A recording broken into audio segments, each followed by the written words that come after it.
وزارت کورهای داخلی تاجیکستان درباره بازدو مورد مناقشه‌های اویلوی خبر داد. از جمله به شعبه وزارت کورهای داخلی در شهر وحدت با عریضه مرد 65 ساله ساکن جماعت دیهات روزق شهر مذکور مراجعت نموده است که روز 24 ایول سال 2021 نبیره نابالغ 16 سالش او را لطکوب نموده جراحت وزنی جسمانی رسانیده است. این حادثه مورد تفتیش قرار دارد.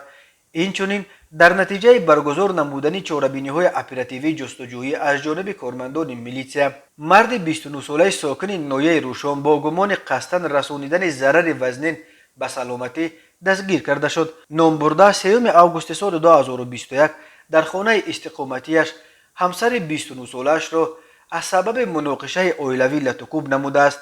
در نتیجه جوانزن به سلامتیش جراحت وزنین جسمانی برداشته در جای حادثه به هلاکت رسیده است. به شفر که در بازداشتگاه قرار دارد، اکنون بر اساس ماده 110 کودکس جنایتی تاجیکستان برای قصداً رسانیدن آسیب وزنین به سلامتی که باعث مرگ جبری دیده شده است تا 15 سال زندان تهدید میکند.